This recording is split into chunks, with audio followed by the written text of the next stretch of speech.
इस पूरे मामले पर सियासत भी जमकर हो रही है। अब आपको सुनवाते हैं कि इस पूरे मामले पर रघुराज सिंह और धर्मेंद्र यादव का क्या कुछ कहना है।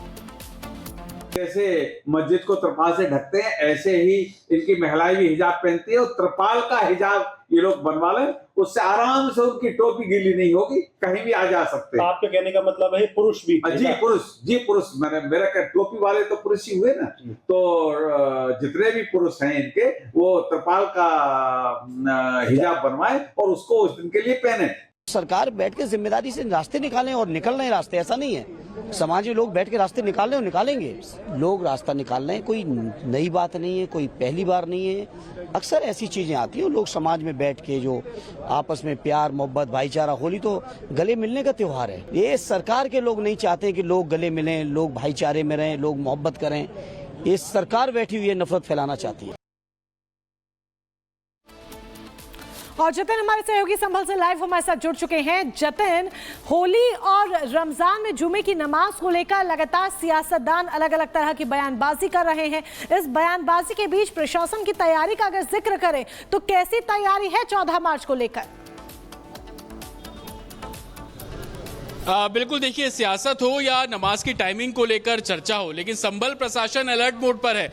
होली वाले दिन 29 मजिस्ट्रेट की ड्यूटी पूरे संभल में लगाई गई है और आप तस्वीरें मेरे पीछे आप देखेंगे, आरआरएफ के जवानों की तैनाती है। इससे पहले अमन कमेटी, पीस कमेटी की बैठक सीनियर ऑफिसर्स ले रहे हैं और अब जो फोर्सेज है, लोकल फोर्सेज, उनका किस तरीके से रोल रहने वाला है उसकी तैयारी अब यहाँ पर है। और कोतवाली में इस वक्त हम मौजूद है। आज जो ब्रीफिंग बड़े स्तर पर जो ऑफिसर्स हैं वो करते नजर आ रहे हैं। हालांकि अलग अलग पॉइंट बनाए गए हैं, संभल को अलग अलग सेक्टर्स में बांटा गया है और उन सेक्टर्स पर मजिस्ट्रेट हो, एसडीएम हो, हर किसी की तैनाती वहां पर रहेगी। आप तस्वीरों में देखेंगे तो एडिशनल एसपी खुद अभी यहां सामने चेयर पर थे और पूरे जो अमन कमेटी, पीस कमेटी की बैठक उन लोगों ने की है। हालांकि टाइमिंग को लेकर अब यह तय किया गया है कि जिस जगह होली का जुलूस निकलेगा वहां पे नमाज अगर उस टाइम पर होगी तो उसको थोड़ा डिले किया जाएगा, लेकिन जहां पर जुलूस दोपहर को निकलने की बात है वहां पर टाइम पर या उससे पहले नमाज अदा कर ली जाएगी। इसको लेकर आम सहमति जो है वो बन गई है।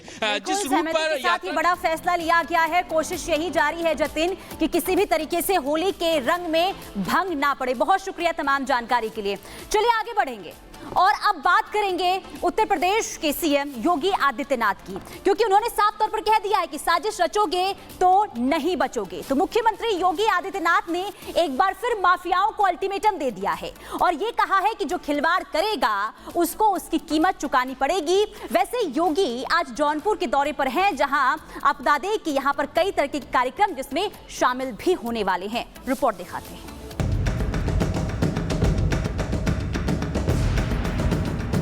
मंगलवार को झांसी में मुख्यमंत्री योगी आदित्यनाथ फुल फॉर्म में थे। आरोपियों से लेकर बदमाश और दंगाइयों तक को सीएम योगी ने एक बार फिर से अल्टीमेटम दिया और कहा कि प्रदेश में किसी भी अपराधियों को बख्शा नहीं जाएगा। जहां कहीं कोई ऐसा माफिया खड़ा होने का दुस्साहस करता है, पुरजोर उसका प्रतिकार करने की आवश्यकता है। सरकार आपके साथ खड़ी है। युवाओं के जीवन के साथ जो खिलवाड़ करेगा उसको उसकी कीमत चुकानी पड़ेगी। सीएम योगी ने यहाँ न सिर्फ चुन चुन कर निशाना साधा, बल्कि शिकंजे में फंसे माफिया और बदमाशों का उदाहरण दिए और कहा जिस माफिया राज और दंगाइयों से प्रदेश को मुक्त किया है उसको फिर से पैर रखने की जगह मत देना। कोई भी अगर व्यक्ति ऐसे लोगों को जो गरीबों का शोषण करता है, गरीबों की, व्यापारियों की शोषण करता है, बेटियों की सुरक्षा में सेंध लगाता है और बुंदेलखंड में विकास में बाधक बनता है, उस बैरियर को हटाने की जिम्मेदारी हमारी है। हम लोग आपके साथ खड़े हैं। सत्ता में आने के बाद से योगी आदित्यनाथ उत्तर प्रदेश को माफिया मुक्त बनाने के लिए एक्शन में है। बाबा की फोर्स जमीन पर उसे अंजाम भी दे रही है। अब सीएम लोगों को भी माफियाओं के खिलाफ खड़े होने के लिए प्रेरित कर रहे हैं।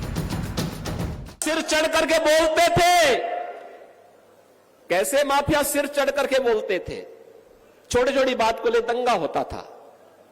आज देख रहे हो कि दंगा करने वाले भूल ही गए दंगा भी कभी होता था। उल्टा लटका दिया जाता है उनको। दंगा करते हैं तो तुरंत पकड़ करके उल्टा लटका कर नीचे मिर्च